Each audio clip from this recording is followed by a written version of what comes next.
Hello, you're listening to the Science of Successful Job Hunting with me, Mildred Talabi, author, speaker, and blogger committed to inspiring and changing lives in business and careers. This podcast series is all about sharing tips and techniques with you that will take the guesswork out of your job hunting. Why?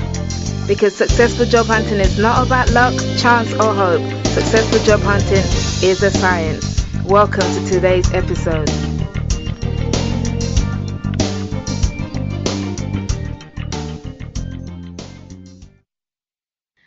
Hello and welcome to today's episode of the Science of Successful Job Hunting. My guest on today's show is an experienced recruiter, chartered accountant, entrepreneur, career guide, job market strategist, and a fellow Harriman House publishing stablemate. Now, Simon Gray and I first connected back in 2011 when we had both just had our first books published by Harriman House. Fast forward 4 years and we both also have a second careers book to help job seekers, so there's quite a lot of synergy in our paths. As the founder and director of Career Codex, Simon specialises in empowering job seekers to think differently and move successfully in the job market. His new book, Super Secrets of Successful Executive Job Search, is a follow-up to his popular first book, Super Secrets of the Successful Job Seeker, and both books are really good and they provide a useful expose on how to job search effectively. In today's episode of the Science of Successful Job Hunting, Simon and I will be discussing some of the secrets contained in his latest book and how you can apply them to help you land your next executive job. Simon, I'm really looking forward to this interview already, so welcome to the Science of Successful Job Hunting. Hey Mildred, thank you. Thanks for having me this evening. That was a few job titles, wasn't it? I didn't know how long you were going to carry on. There's probably a few more in there as well. In fact, there probably is. But it's a pleasure to be here. It's a pleasure to have you. And yes, I definitely noticed there was a lot more job titles on your belt. So to kick us off, tell us a bit more about your career and exactly what you do today and how you came to do what you do. Yeah, no, great. So I started out life as a chartered accountant. So I worked for 3-4 years. With KPMG, qualified, and realised that I wanted to do something different. And as you do when you're looking for that next step, you go and talk to recruitment companies. And I went to talk to one particular recruitment company who saw something in me and offered me a job. Fast forward 10 years, and I've had 10 years experience in the recruitment industry. First as a consultant working for a business, and then in September 2008, you might remember that, the financial crisis hit. 2 weeks after I started my own recruitment company, the financial crisis did hit, but grew at a successful regional recruitment company and exited 5 years later. In between that, I'd done a couple of different things. Went to Japan, trained for 11 months with the Tokyo Riot Police in Aikido, just to have a life experience. And October 2013, just decided it was time for me to do something different. And the real catalyst for that was the book I wrote, Super Secrets of the Successful Job Seeker, through Harriman House. And I wrote this book because I'd get lots of people coming into my business who, you couldn't necessarily place, because no recruitment agency can place every single candidate they meet. And I'd have the same conversations with similar people. I decided to put this into a book, and it proved really popular. And candidates would take it away, read it. Some of them would get their own jobs as a result of reading it. And people started to contact me and say, really like your kind of approach. I like your methodology. Can you coach me? And there was the idea born for Career Codex, which is one of the things that I do now. I also do a few other things, non-exec director for recruitment companies as well. I run a business networking group, heavily involved in the skill space locally. And as a chartered accountant, I'm still very active with the Institute of Chartered Accountants. And in fact, one of the things I'm doing with them is helping them get a message out to what they call their career, or people looking for advice on advancing their careers, and doing some podcasting for them. So it's quite an exciting time, but a very busy time. Yes, I can totally hear the busyness. There's a lot on your plate, which is really good. But I think I want to take you back a bit, because you said you went to this recruitment agency I'm guessing to look for a job in accounts. That's exactly right. Then they offered you a job in recruitment. Yeah, because what happened, I remember this interview vividly, and it was an hour-and-a-half interview. It's quite a long interview with a consultant, and we got towards the end of the interview. And the guy who interviewed me said, you've not really talked about accountancy very much. We've talked about all the other stuff that you do. We talked about martial arts, which is something I'm very passionate about. And he referred me to his boss, the founder of the company. And you kind of follow the trail, don't you? So I had the second interview, had a third interview, and was offered the job, and took a pay cut, went into something I knew nothing about. But it excited me to do something different. And I think life's an adventure. And we experience things, and we have opportunities put in front of us for a reason. We meet people for a reason. So I followed it. It led me 10 years into the recruitment industry. So there you go. Wow, that's really good. So you never intentionally wanted to go into recruitment. It just happened. Yeah, I'm not sure anyone really intentionally goes into recruitment. I don't know. I've never met anyone that has. I certainly didn't either. No. What it does give you, though, is a real understanding of people. A real understanding of things like business development, running your own business, all skills that have stood me in really good stead to do what I do today. So I'm very grateful for the time that I had in recruitment, although it was a tough time, particularly starting a business just as Lehman Brothers collapsed. That was tough. Yes, timing is everything, isn't it? Yeah. Yeah. Okay. So in this episode, we are going to talk about getting the executive job and the strategies for that. So I'm looking for my next executive job. What's the first thing that you would advise me to do to get the ball rolling? Okay, well, the first thing I'll advise you to do is look at what everybody else is doing. Not to replicate or to copy what they're doing, but to do something different. And the reason I say that is when people come onto the job market and when people first approach me, often the first thing they'll say to me is, Simon, need some help. My CV's just not quite right. I can't seem to get a job. I've got some great experience. Can you help me with the CV? And they're focused on their CV. And when I delve a bit further and say, well, what are you actually doing with your CV? They tell me that they've got it on job boards or they're talking to professional recruiters. All things you need to do, but that's all they're doing. So when we talk about success in the job market, and when you talk to careers coaches or whoever else, people often talk about the fact that you need to stand out. Employers say you need to stand out at interview. But my observation has been, well, how is standing out ever doing what everybody else is doing? So the first thing you need to do is to position yourself in a completely different space. And one of the things I talk about in my book is yes, you need to register with job boards. Yes, you need to talk to recruiters, but in a very different way to everybody else. But the other thing you need to do is to actually think about, well, who are the employers, who are the businesses that I would like to work for? Identify them, get very clear on what your destination is in terms of your career. And then you go out proactively to engage with them directly. And there's a very good reason for that, the best time to engage with an employer or the best time to engage with anyone who can offer you a job is before that person actually knows they need to hire, because then you're ahead of the market. Because as soon as you're on the job board, you know, how many candidates are you up against? One of my last placements in my recruitment company was for a finance director in London. And I remember putting an advert on one of the job boards, and I think in the space of 24 hours, I'd had 150 applications. Wow. That's not the game to play. The game to play is where you're the sole candidate in the process because you've created the opportunity for yourself by being proactive. And that leads us to what you talk about quite early on in your book, Super Secrets of Successful Executive Job Search. So you talk about the hidden job market being one of the best places to find these executive job positions. So, definitely. Yeah, can you talk us through exactly what you mean by the hidden job market and how you can use it to find these jobs? Sure. So when you think about what an employer does when they need to recruit, I don't think any employer actually says, you know what, I really like recruiting because it's difficult. It's fraught with uncertainty. It's painful because you're distracted from doing the day job in your business. There's a cost element. You've either got to pay a recruiter or you've got to place an advert on a job board, sometimes with no guarantee of success. So it's not something that employers really, really like to do.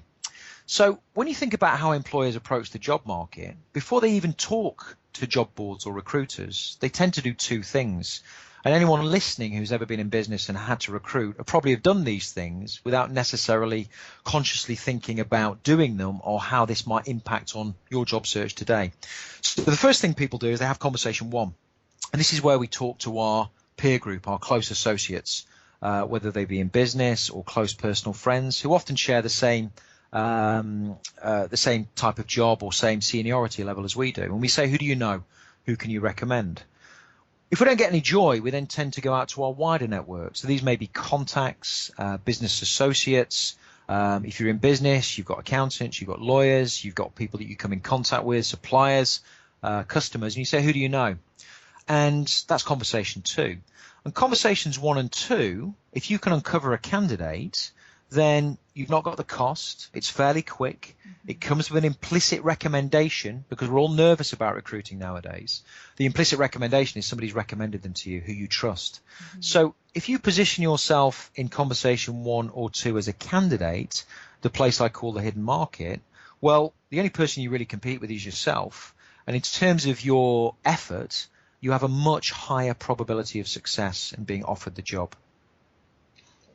That's very true. But how do you position yourself? Is it a case of, trying to make as many connections as possible in case somebody knows something, or how do you do it? What's the best way to approach it? Okay, so the scattergun approach doesn't work, and this you've raised a really important point here, because if you think about what we do in business, we plan, don't we? We plan what we're going to do so that we can monitor what we're going to do, and so we've defined our destination and we know where we're going. When people come onto the job market, they tend to, in my experience anyway, and I've talked to some really senior people, they tend to adopt this game of chance whereby they just take what the market gives them. So they don't really sit down, they don't really decide what it is they want to do, how they get there, and how they're going to keep themselves on track throughout this process of finding a job. So really they leave things to chance. So it's not about making as many contacts as possible. What it is about first is looking internally into yourself to say, what is it I want to do? Who do I want to work for? Yeah, where's it going to be based? Okay, if I look out into the marketplace in that geography, which are the businesses that fit with that kind of interest that I have, or that kind of experience that I have? And then you take a very targeted approach. So you can do things like go direct to the employer in a very specific way, not a ramming the CV down their throat type of way, but a very specific way. Or LinkedIn, social media, for example. There are very specific groups, often regional groups, talking about a specific industry sector. That is the best place to position you, or one of the best places to position yourself to find a job in that sector. And I take myself back to my recruitment days. I was given a job to recruit by a large PLC manufacturing company in the Midlands. Won't take you too many guesses to work out who that might be. And they said to me, we need an IT auditor. I said, well, crikey, I don't have any IT auditors. So what I did, I positioned a vacancy in a LinkedIn group for IT audit, and I had 5 responses, and one of the people who responded got the job. Now that candidate that got the job, Neil was his name, he didn't necessarily consciously think that he was accessing the hidden market, but to a certain extent he was, albeit he came through a recruiter in the end. So he was really positioning himself in fact, technically he wasn't in the hidden market because he came through a recruiter, but more to the point, he was positioning himself in a place to be found and to be seen. And that's one of the techniques you can use to access that hidden market. Yeah, I do think that recruiters are part of the hidden job market in a sense, because sometimes recruiters can get jobs that are not publicly advertised, isn't it? Yeah, that does happen on a particularly at the senior executive level, because if it's a retained assignment, if it's been positioned with a search and selection firm, then yes, the company may have decided just to go straight to recruiter. But dialing it back again, I would probably place money on the fact that the decision maker in that business has had a few conversations before they made the decision to go with a retained search firm or search and selection outfit. Because why wouldn't you? Yeah. We would all, if you think about, I'm sat in my house here. If I need a plumber or I need somebody to come and do the electrics, if I can get somebody recommended, I'm going to take that person each and every day, rather than going onto the internet and randomly plucking somebody out of the air that I have no track record or experience of. So recommendations are important. Recommendations exist in the hidden market. That's true. Excellent. Okay. So one of the things you said is kind of that you have to look inwards before you apply outwards. So, and I think that takes quite a bit of confidence. And in fact, in your book, you dedicate a whole chapter to what essentially the right mindset to have for a successful job search. Mm, mm. So, like you, I believe that your psychology has a lot more to do with your success in the job market than most people probably give it credit for. So, are we just weird hippie types? Is there really something to this? We maybe are, but no, we're actually not. And my process in Career Codex has four elements: environment, psychology, which I'll talk about in a second, planning, and process. And psychology, when people ask me what's the most important section, or what's the most important thing to find success in the job market, I tell people straight away without hesitation, it's psychology. It's what goes on between your ears that will determine your success or failure. Because what you believe will ultimately impact on what you think, and what you think impacts on how you act. And whatever your level, whatever your experience, whatever your industry sector, you're in total control of your job search. You know, you might believe, and this is one of the I talk about, I call it the job seeker dichotomy. This is one of the mistakes that people make because they watch the news or they talk to their peer group who say the job market's not so great. They believe it. So because they believe it, they think it. It's in their conscious thoughts, and because they think it, they think, well, do you know what? What's the point? There's no point in me taking any action because there's no jobs out there. So it's a self-fulfilling prophecy. But those people who actually ask the right questions and talk to the right people to really understand how the job market works, those people who have read my book, for example, will realize that there are a whole host of opportunities out there.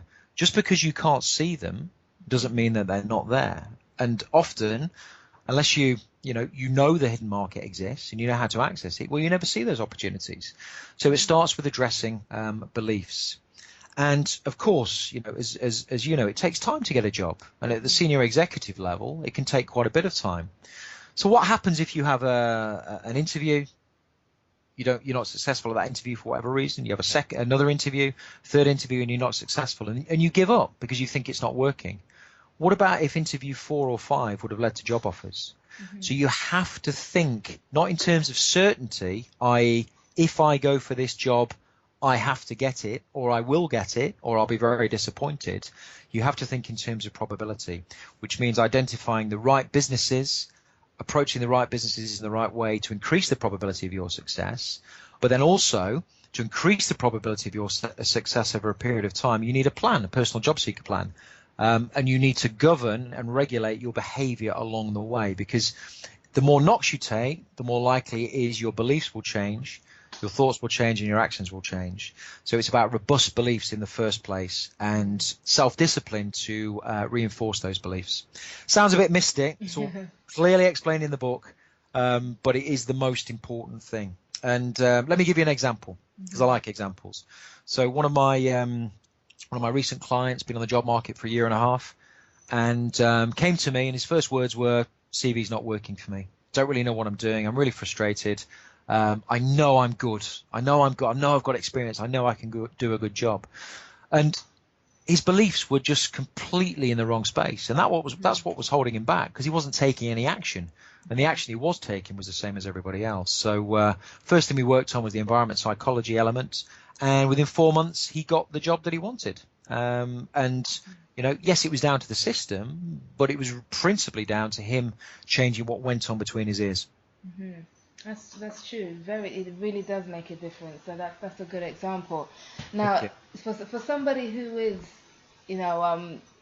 actively job hunting, there's this whole quantity over quality debate. How many jobs should you be applying for at a time? What would you recommend? Is it kind of do 10 jobs a week, or is it less is more, 2 jobs at a time and wait for responses and then do another 2?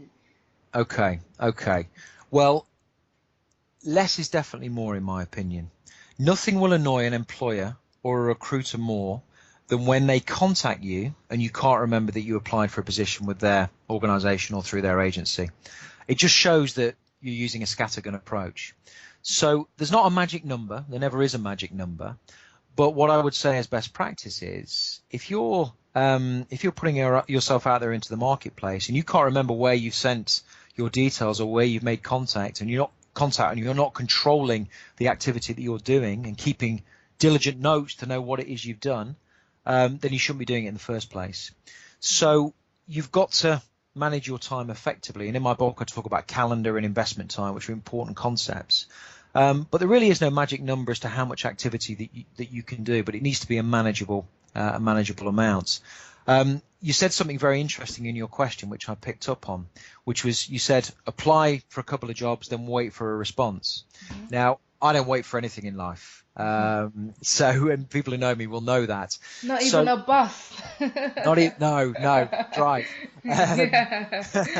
So I don't wait. And when I talk to my my clients, and I advise my clients, then yes, you give us a certain grace period, having sent your details or having made an approach, but then you need to be consistently following up in different ways, because different people like different mediums. I hate text messages.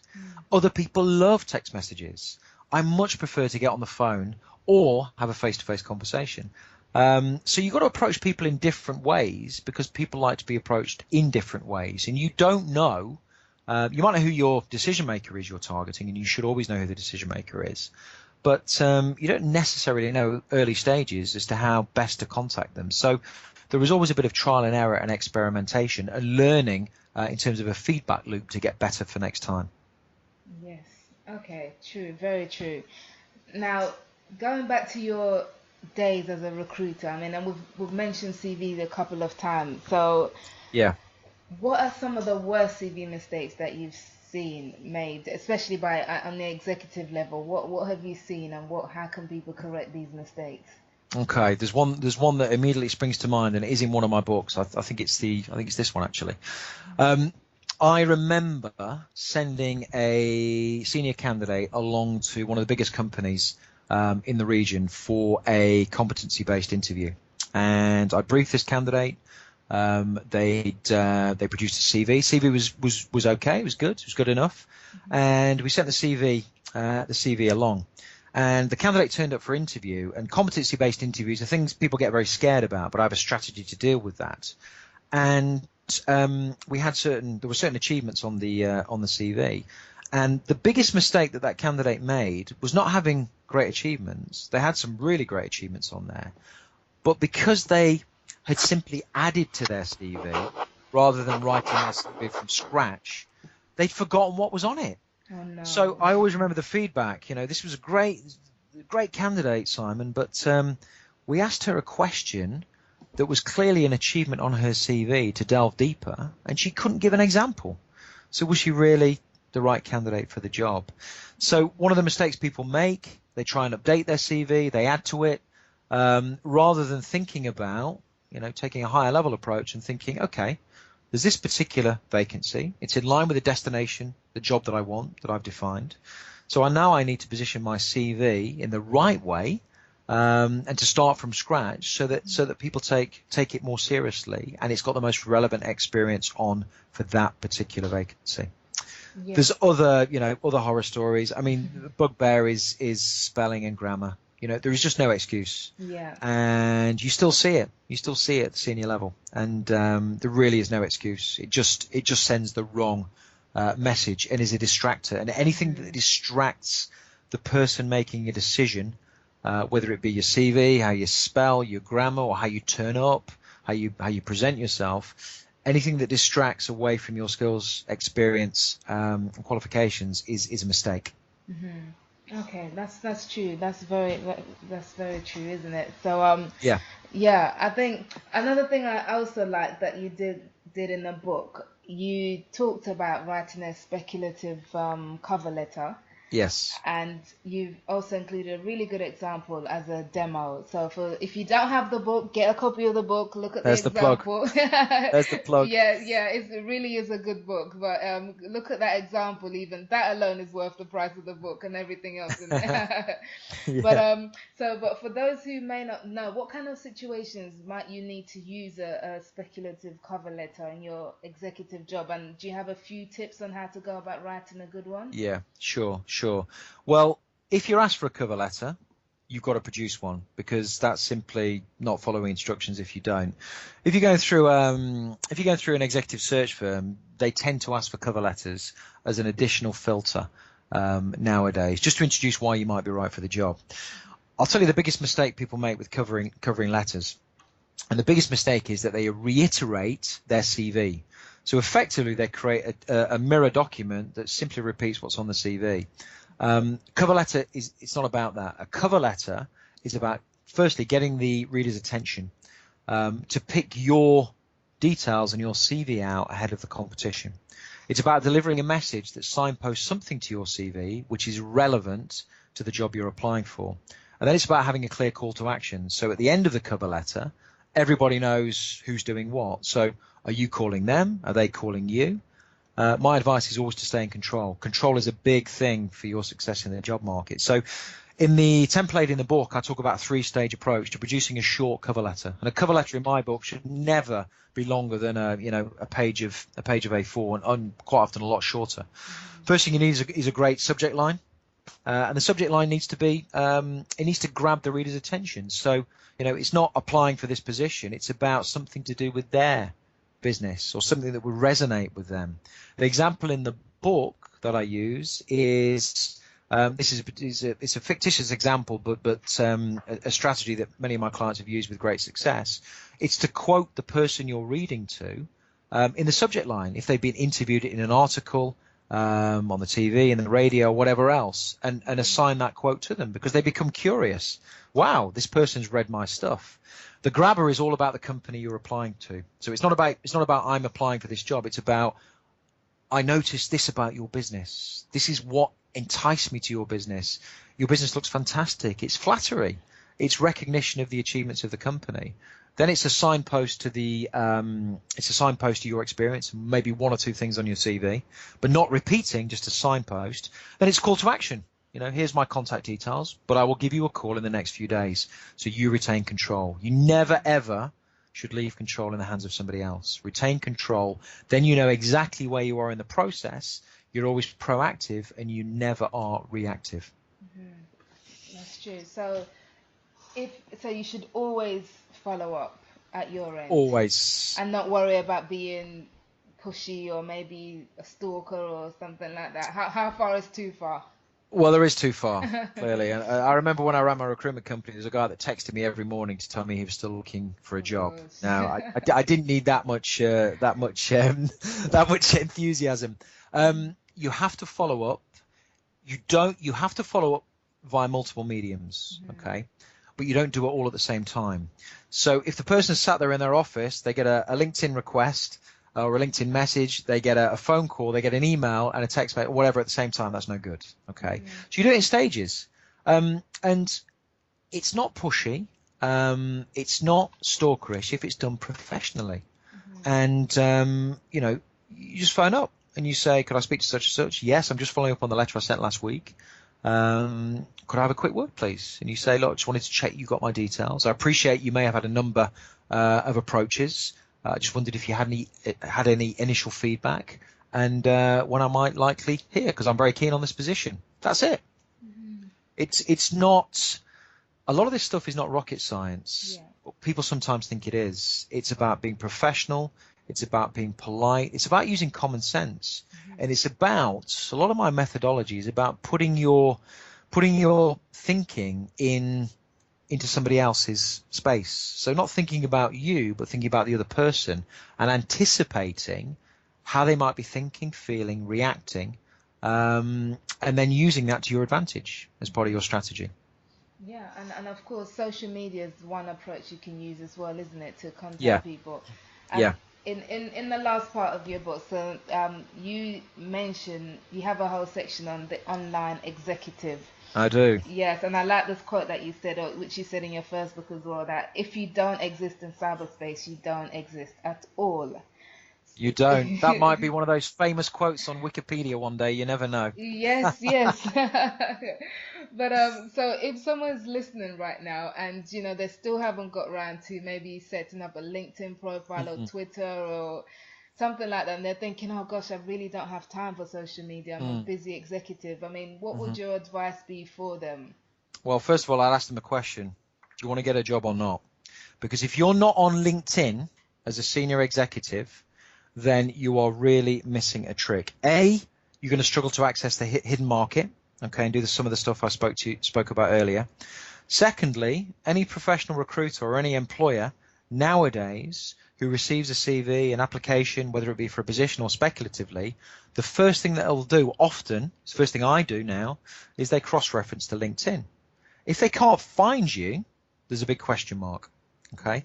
The other reason to be on something like LinkedIn is because on LinkedIn, there's this thing called, and all social media, there's this thing called social proof. And what social proof means is that on your profiles, there is an opportunity for other people to verify your skills and experience, verify who you are, what you do, and how good you are at doing it. So LinkedIn recommendations, prime example of this. If I'm sat in my office as a recruiter thinking, shall I put this candidate into my shortlist or this candidate?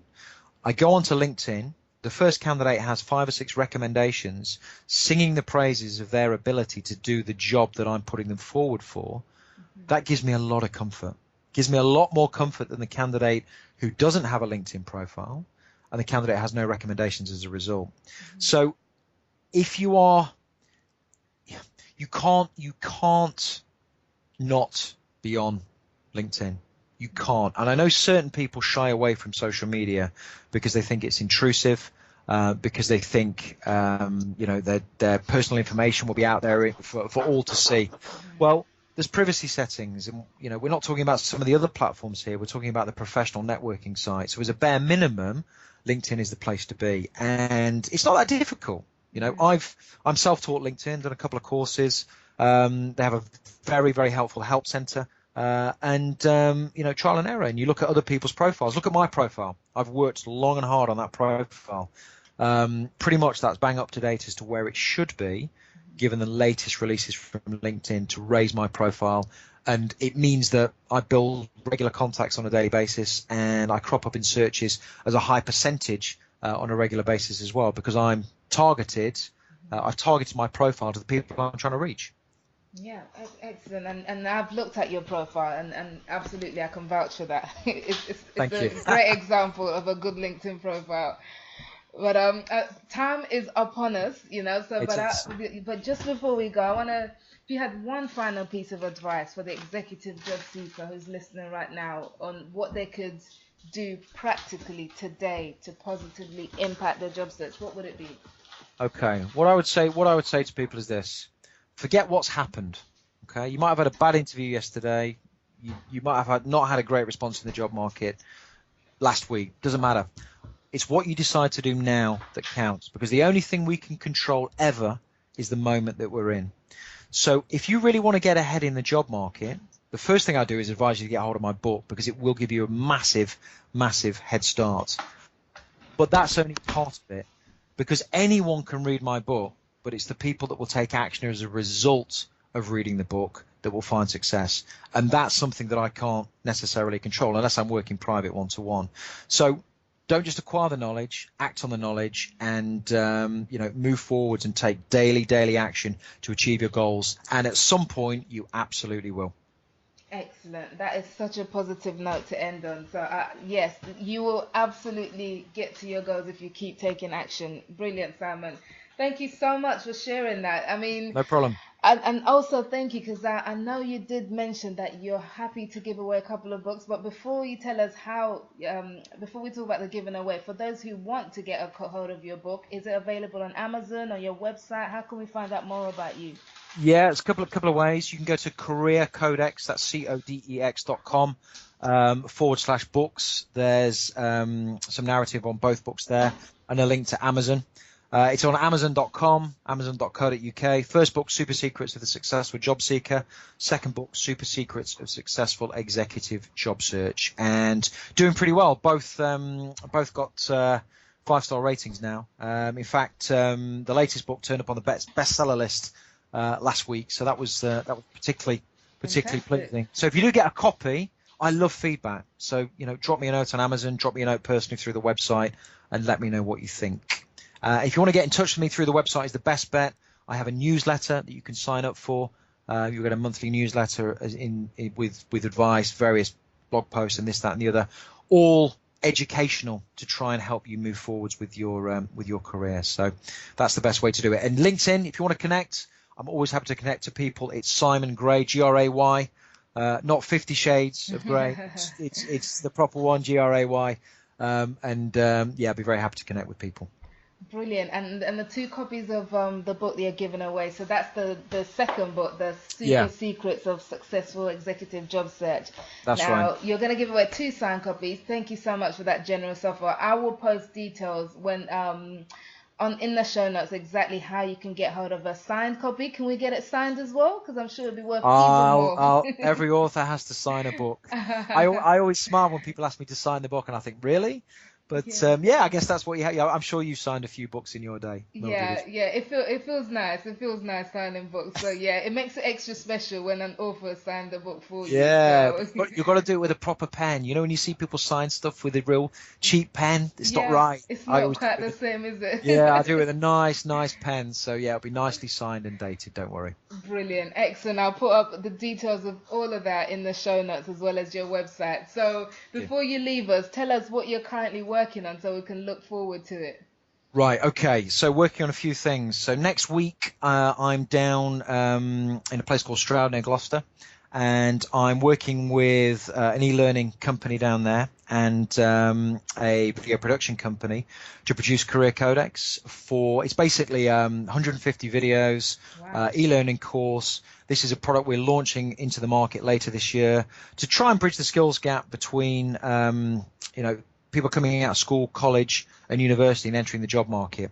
And this is all bespoke content that I've written from scratch based on some of the stuff in my books and with a lot more contained. So that's keeping me very busy.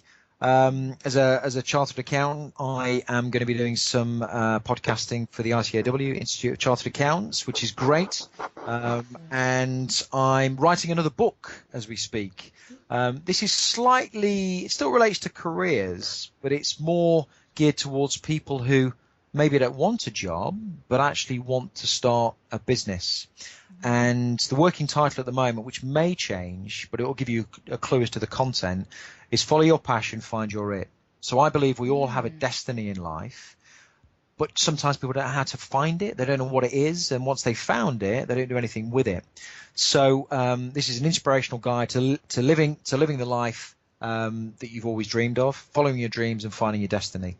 So it could be a business, it could be a job, it could be anything else. And I'll show you how to get inspired. I'll show you how to act on that inspiration, and I'll show you how to live an empowered life. So that, hopefully, all being well, will be released later on this year or very early next year. But it's a big task, as you know, writing a book. Yes, big task. Yes, that sounds absolutely fantastic. I'd love to get hold of that once it's out. Yeah, I'll send you a signed copy. Of course. Brilliant. Simon, thank you so much for your time today and the wisdom and knowledge you've shared. It's been such a pleasure having you. Thank you. Thanks, Mildred. My pleasure. And thank you all for listening, and feel free to get in touch. Thank you. Brilliant. Thank you. And thank you for listening to the Science of Successful Job Hunting today. If you enjoyed this episode, please subscribe on iTunes. Leave a comment, leave a rating, and of course you can sign up at www.mildredtalabi.com to get these podcasts straight in your inbox every week. Until next time, remember, successful job hunting is not by luck, chance or hope. Successful job hunting is a science. Take care. You've been listening to the Science of Successful Job Hunting podcast series with me, Mildred Talabi. Now, if you're a mid to senior level professional looking for a change in your job or career, get in touch with me at www.cvmakeoverexpert.com for help with your CV, LinkedIn profile, and much more. That's www.cvmakeoverexpert.com. Until next time, take care and happy job hunting.